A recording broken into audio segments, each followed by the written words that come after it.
Welcome to Real Money Talks. Real strategies from the moneymakers and the world changers that you can use to make millions, keep those millions, multiply your wealth, and build your team. Here's your host, author of 5 New York Times bestsellers, money expert on Dr. Phil, CNN, CNBC, The Street TV, Fox News, and The View, Laurel Langmeyer. Hey, this is Laurel, and welcome back to Laurel's Real Money Talks, a podcast where we talk about just that. Ways to make money, ways to be a millionaire. So there's 4 components to being a millionaire, which is how to make money, how to keep it through better tax planning, structures, really activating the tax code.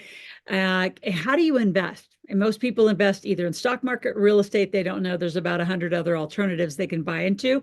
And then how do you integrate a team? So in those topics, I bring guests that are remarkable. I have Joshua Lisec with me, who is a ghostwriter. And, you know, there's very few when I find a ghostwriter that's their price tag for a big bestseller book is right at 100 grand. So I just want to acknowledge you straight out of the gate. Well done on your pricing, because I paid mine 100 times 5 books. So, but look what she's done to this brand and helped me doing it. So different people have different ways to ghostwrite. And we're going to talk to Joshua and interview him how ghostwriting, for those of you who are writers out there, I love when people say, well, I'm an artist, I'm a writer. The arts, you know, can't make as much money. It's like, oh no, I know writers that are multi-millionaires and they do it well. So we're going to talk to Joshua about how he's done it and how he's created his ladder of success. So he's a #1 international and Wall Street bestseller, obviously, writes books, ghostwriter, has written and ghostwritten, oh my gosh, look at this, over 80 books since 2011. That's not too long, and a lot of books. Everything from metabolic health to internet marketing, to political tell-alls. Oh, I love those. I'd have to get some links to those, Joshua. Current events reporting, and has been translated into several languages.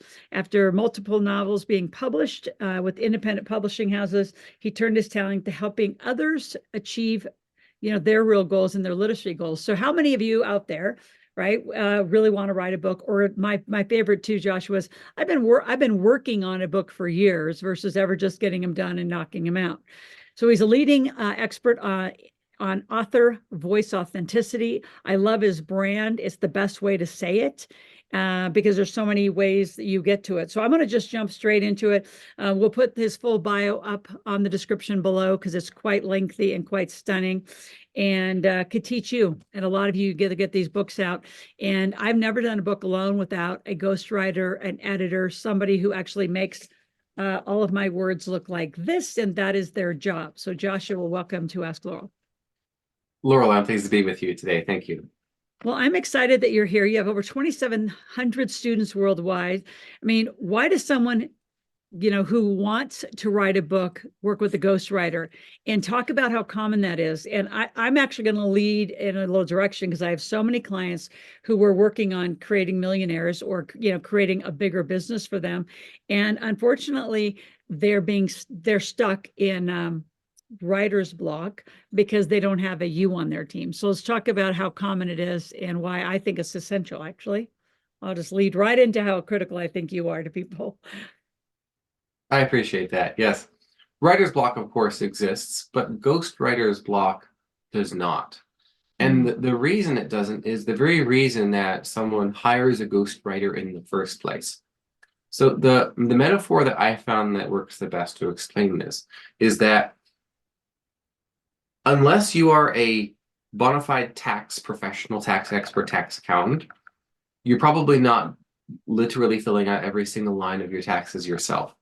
If you're working on an invention, you're probably not completing that patent application yourself, unless you're actually a patent expert. So you're probably working with a patent attorney to help you draw it up properly. Unless you are already an accomplished, published, best-selling author, you probably don't want to write your book yourself. So the same reason that you consult with the tax professional, with the patent attorney, is the same reason that you work with a professional book ghostwriter. It's just what they do. They know what works, what doesn't work, why it doesn't work, and also what the trends are. So often someone has an idea for a book, but they just don't know what they don't know. And they'll begin writing it, not realizing that 100 books on that exact topic 10 of them with the precise same title have already been released. And so there's no way for the book to break out beyond that initial space because they just don't know the industry. So the industry insider insights is the number one reason why someone works with a professional ghostwriter. That way they can reshape their ideas, massage their ideas into something that's commercially viable. So I want you to dig in there because that is something that, again, you're the only two. I have so many people who are here as clients, as writers, and just haven't, put that big price tag on. And I know what it's worth. So I've spent that kind of money over, 6 figures for a book. But that trend and the industry specificity, my writer was from Goldman Sachs, Columbia. She worked in Wall Street. So she knew how, like you said, the industry trends and what the market was really needing. Speak to that. I don't know that other people, that I need them to hear that loudly. Yes. So the very first step in my process, and probably with many other ghostwriters, is market research. Why is market research important? Because you want to be sure that your product does something, your book in this case, does something that is not currently being done sufficiently by existing solutions in the market. So you've probably heard, your audience probably heard the expression product market fit. Yep. And someone will create their product, in this case, a book, and then they'll try to go find a market for it. This is, of course, what publishers do, where they try to say, well, this book is for everyone. It's for students. It's for teachers. It's for parents. It's for entrepreneurs. It's for self-employed. It's for 9-to-5ers. It's for literally anyone and everyone. Why do they market books this way, publishers and authors alike? Because they do not know who it's for. They just hope they're going to find a niche that's for everyone, kind of the way that the book Atomic Habits originally found its market in the CrossFit space. But it was a book that was billed as being for everyone. Not every book is as fortunate as that to be around long enough with enough budget behind it to find the way. So what I tell authors is to start not with the product, aka your book idea, but with the market. Who is it for? How does it fit into your funnel, onto your value ladder? What solutions are people looking for currently? I don't even ask people, what does your book do that no book has done previously? And they will say, well, I have no idea because I don't know what those books are. And that, of course, is the starting point of why they hire me, is to perform that market research, to analyze and then recommend, based on the analysis, what the book must and must not include. Some authors don't like that, by the way, because it turns out their book idea does not merit its own existence. Yep, I totally agree. So what's it like in your experience? For me, Caroline was my writer for my big bestsellers, and she would fly out, especially in the beginning, getting to know me. We spent almost 90 days just immersed in, this formula of how to create millionaires. And then she helped lay it out very eloquently, which became the book. And I gave all the content and the details. How is your process? Do you go meet with them?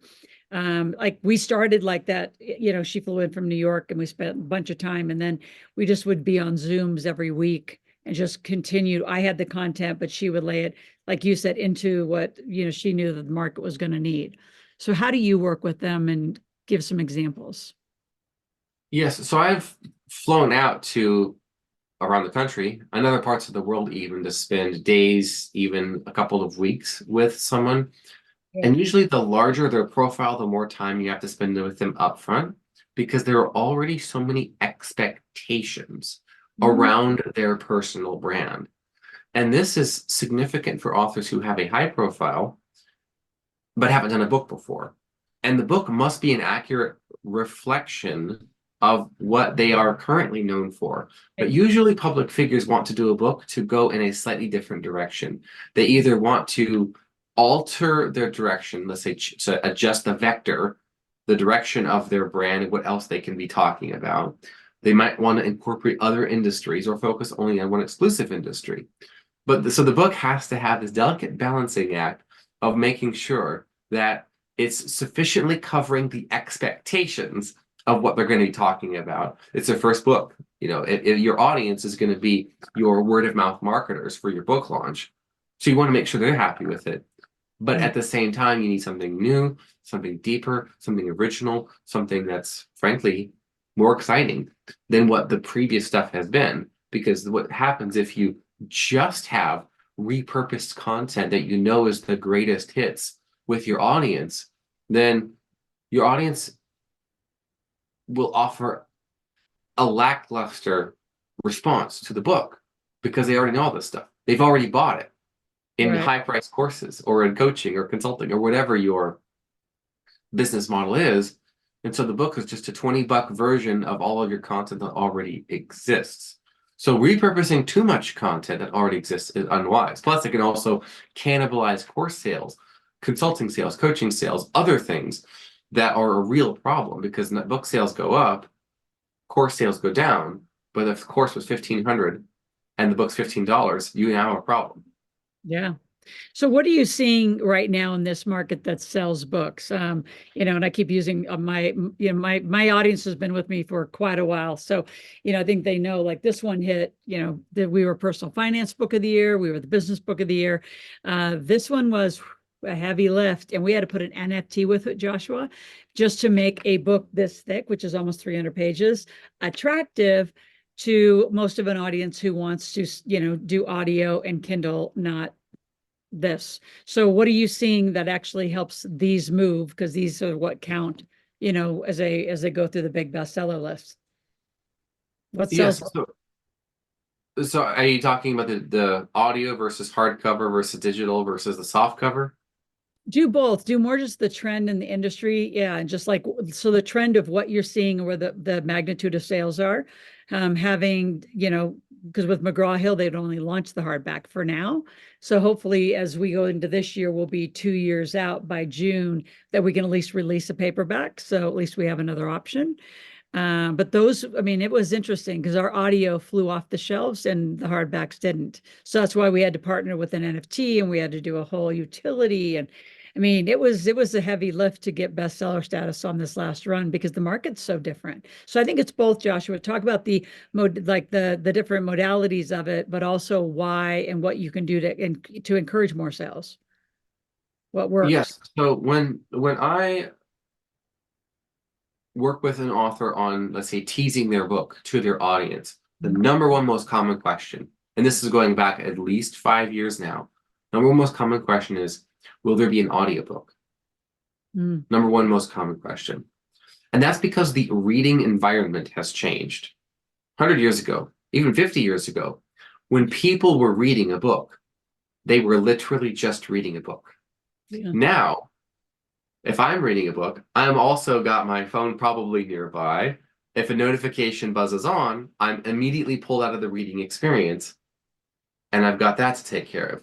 A lot of people will also, particularly business people, read books on airplanes. When even in business class or above, it's not the ideal comfort space to do your reading with no distractions whatsoever. And the beverage cart's coming along, and you're hoping that you heard somebody say that they're out of something, and you're hoping it's not the sugar packets that they're out of, because you love to put that in just your black coffee, and you're hoping they don't forget to. All of this is happening while you're trying to read your book, right? Or your audiobook. And then thinking about the audiobook, there's even more distractions. People are vacuuming and taking care of their cat food, or they're playing with their children while they're listening to the audiobook, the young children, or they're on the treadmill, or they're running and walking the dog. They're doing all these myriad activities while also trying to read a book.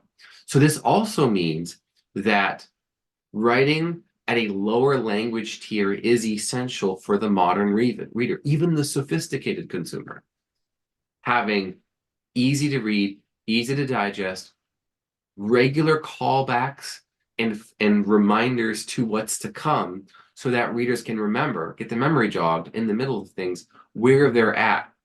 Remember that thing we talked about in the previous chapter? Wait, oh yeah, I do remember that now. That's important again because of this.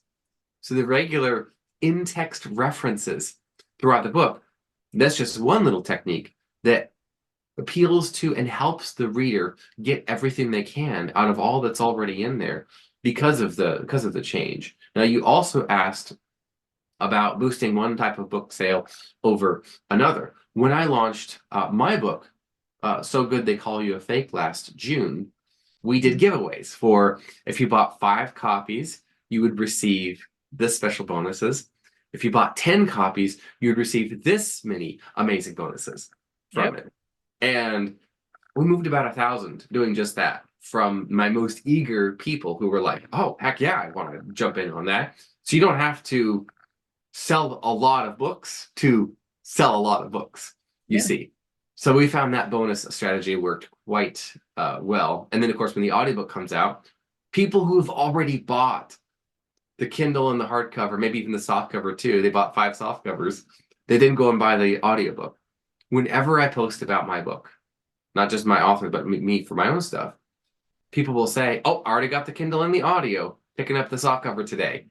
So this experience where people are buying multiple versions of the same book that they love, that is another, let's say, green light to authors to just keep promoting your book. Just keep promoting it. Because the people who've already bought one version of it, they haven't bought it in every edition yet, every version of it yet. There's so many creative and fun ways to promote a book. But authorship is most profitable for businesses and business owners and entrepreneurs who understand the value ladder concept, where you bring someone from buying your $15 audiobook to your $150 masterclass, to the $1,500 flagship course, to the $15,000. You see how this works, right? The ascension model. That's essential for getting the most out of maximizing the opportunities created by marketing your book. Hey, this is Laurel, and a lot of you have been giving some feedback and saying, I want to make some money. I actually need to grow my business, and I really need to understand millionaire structure. So go to asklaurel.com/podcast, grab 2 free tickets to my Millionaire Intensive. I'll see you there and teach you every one of those topics. So back to your original point, because I've wrote my entire series, my goal, right, is to make people millionaires. So from here, what's the next thing? What's the next thing? What's the next thing? So value ascension ladders, or what a lot of people call it, we also call them funnels, where you can build your revenue model around those funnels. A question a lot of authors ask, and then I want to move from sales back to the actual writing of the book, is to your point on bonuses. We're still giving bonuses at $1,500 for people who go to our website to get this, because I need to move these hardbacks, versus Amazon, who's half the price right now.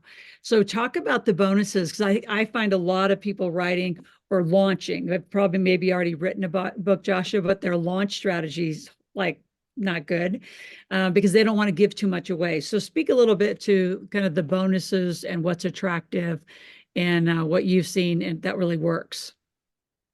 Yes. So what is not ideal for a book bonus is to give away something with 5 copies ordered or 10 copies ordered or so on that your super fans have already purchased. Because if your super fans have already purchased it, then they'd be the ones who are most likely to get those 10 copies. But if they've already purchased the thing that's the freebie, I'll just get 1 copy, maybe the Kindle when it comes out, right?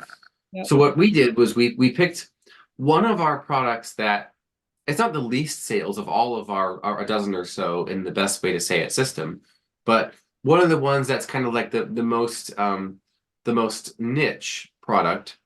And we took every bit of that and we broke that out into a list of all the things that you get. Think about the laundry list persuasion of 15 bullet points of you get this and this and this and this and this and this all the way down. And it's this immense, amazing value, but it's at no extra cost when you order this many copies, right? And so even super fans who had bought 10 of our other courses, they were still a reason for them to participate in the sale of this. Now, of course, there were some people who had already purchased these existing products, but even the vast majority of our existing customers hadn't done that. So we wanted to give them something new, exciting, that they hadn't already purchased. So one thing to consider is, do you have retired or less promoted products or offers or programs available? One thing many authors have done, this is what I recommended our mutual Dr. Philip Ovadia do. What he did with his book launch is a free, live, exclusive, not recorded, so no recording available, you have to show up live, Q&A, like ask a doctor, an MD AMA, for his book launch. And that was enough to incentivize people to want to be invited to that, participate in that. And it could even be, if you'd like, order 10 copies, forward us your purchase confirmation from wherever you're, if it's a third-party retail site or if it's from your own site, obviously, then you would know. Then you'll receive an invitation to that live exclusive Q&A with me at a dollar value of this amount, because that little technique works, assigning a dollar value to it. And of course, it's only this much to purchase to gain access to that dollar value. So incentivizing as many copies upfront is critical, but also understanding that 18 months is the amount of time you ought to give yourself as an author to promote your book. Merciless self-promotion is the best way to sell books. Merciless. Well, and pre-sales. You got to pre-sale. I mean, one of the first things, even if I have an author who doesn't know the name of the book, like my title, The Millionaire Maker, was not the title. That was not the working until the end. And then McGraw-Hill did a focus group with Barnes and Noble and a whole bunch of their readers. And the readers came up with The Millionaire Maker. I mean, I would have never, that wasn't even on our radar to call ourselves that. So don't you find, also, or just see a lot of, as I was going to say, authors who get so attached to like the graphic, the color, the name, that they're not doing the focus groups, they're not doing the pre-sales, they're not getting, like you said from the beginning of our interview, they're not getting the market research. Like I scream that from the rooftops. If like, don't do anything unless someone's paying you. And if the book's not moving, then I'll do a survey. That's one of the strategies, right? I'm going to write a book about kids. What do you want me to write about? I said, I go find what the market wants. I just don't like write what I think they need, even though I know what they need. They're not going to read it unless you give them what they want. How do you implore that on your new authors as you're working with them, Joshua? Because I would think, I know how much of I shouldn't say struggle it is, but it's such a shocking different way to come to market versus build it and they'll come. No, ask them and then they'll buy it and then they'll come. Yes, we believe in market product fit, not product market fit. And of course, an author gets that, they understand it, but then what happens? Well, I don't want to do that. That's too hard. Where do I start? I don't know. So that's step one in my process of working with an author, is we go and find that out and then come back and tell you. And then we can refine the book idea and build the structure and the outline and whatnot. We don't start with interviews or tell me about your life story or let me come spend 2 weeks with you. We start with, well, okay, you want to write a book, you have a hypothesis. It's not, this is my book. No, we don't do that. Those types of authors I'll send to someone else that I would prefer to work with. Yeah. So yes, go ahead. I was going to say, what's changing in the industry as far as aspiring authors? I mean, we've talked a little bit about just the modality, having to have audio, having to, give them the bonuses. But what else are you seeing that's changing? The landscape, I think, as we both know, and we've got, people from all over the world. I mean, Amazon changed the book industry. I mean, drastically changed it. So what other industry changes and trends can look forward to coming soon? Yes, there's a sort of a barbell effect, a sort of a hollowing out of the middle. This also, of course, is happening in other spaces and even largely in the economy and the classes, with a sort of a hollowing out of the middle class economy. This is also happening with, let's say, the mid-level success, the medium, intermediate success of authors, where rather there's now a stacking up at both ends of the hyper successful and the hyper unsuccessful, where consider book deals that are being offered by both the mid-size and the large publishers. They're either $120,000, $238,000, $459,000 for your book, or $6,000, $3,000, $2,500 for your book deal, your advance against royalties. We're seeing that phenomenon. We're also seeing the phenomenon of independent authors, like myself, like some of the people that we work with. So I don't have the largest audience in the world, but I'm a few copies shy from 5,000 copies sold of my book in less than a year. Dr. Ovadia sold more than 40,000 copies of his book. He's an independent author. Most independent authors are maybe 250 copies, 200 copies if they're fortunate. But many are even fewer than that, fewer than 100, just a few dozen.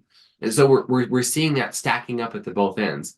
A lot of people selling way fewer books than they hoped that they would. And then other people selling way more, let's say outselling or perhaps exceeding expectations.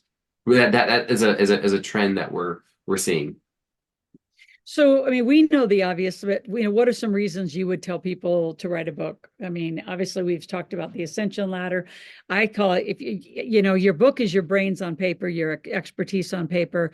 It gives people a roadmap to start knowing you. What do you say about why they need one? I mean, even if it's just a simple little ebook, I think it's essential for people to get going. I posed this question to my social media followers. I said, imagine you're seeing a panel with experts being interviewed on this panel. And you find that one of the people on the panel has a Harvard education, Harvard degree. Yep. And the other person is a best-selling author on the topic being discussed. Who has greater credibility and expertise? The best-selling author. Correct. The universal answer. Oh, they realize this. That is a shortcut to why you write a book. Because it's known that having an Ivy League education is not just a resume enhancer, it's a resume crusher against a lot of other resumes, particularly in the corporate world. And that is what we find in the competitive space in business. When you are the author of a best-selling book, that is actually good. This is key. You can't just have a book. A book is a business card. What do you do with a business card? Well, you throw those away. This has to be something that's made with care. It must have industry standard quality down to the way the citations are formatted in the footer. So it has to be a real book, whether it's traditionally published or it's independently published. But that is your masterpiece. It is your legacy imprint. It is your Bible, so to speak, of your expertise. And it's also, in an increasingly digital world, a tangible demonstration of your expertise, your credibility, and most of all, your authority. And like one of my clients said when wanting to work with me, she said, she's an attorney, she said, Joshua, I may be an expert, but I'm not the authority because I don't have a book. That's actually a good statement. I like that. That's really good. I like that. Tell me about your favorite book. Obviously, you've wrote some of your own. You're your own best-selling author. Talk about your book. Is it how to help people find a ghostwriter or how to write? Talk about what you do. So it's a little bit of everything. My book, it's a riff on one that many of the viewers and listeners will have heard of before. So my book is called So Good They Call You a Fake. This might harken back to the Cal Newport book from over 10 years ago called So Good They Can't Ignore You, which is a Steve Martin quote. That book, the idea is that if you are good at what you do, you'll get noticed. Build it and they will come. In a less competitive landscape, 10 plus years ago, coming out of a recession into a bit of a boom, that was the case. We have reached a new equilibrium now in which it is not. To be good is to be just like everyone else who claims to be good. We live in a world in which the people who are the better marketers than the service providers are the ones who are winning, not the people who are the better service providers with superior customer service and support and actual results. If they under-optimize for marketing, then they don't get noticed. They struggle. Meanwhile, the scammers and grifters are the ones who are eating the whole pie. So this idea that one must become so good they call you a fake is based on the reality that in our day and age, haters are your most valuable marketers. They're the ones who are saying, look at this clown over here saying that they're this good and got these results. There's no way. Obviously they're lying. Come, look. And now you have a little PR movement that you can jujitsu into good press. I've done this with my own stuff. People will hear about the number of books that I've written over the years, and they'll say, Psh, you're in your 30s. There's no way you've been able to accomplish that. Look at this liar over here. Obviously, the numbers are Photoshopped. And then those little tweets and posts will go viral, calling me out being a liar. And then what happens is people come to me and say, wow, you actually wrote that many books? Can I talk to you about helping me write mine? And that was someone who found me from the hater, bringing me back here. Haters are your most valuable marketers. And so the idea is that You must elevate your own standards of excellence so high that envious competitors look up at you and say, well, I can't imagine possibly guaranteeing results or delivering results that near miraculous. So they can't either. Obviously, that's fake.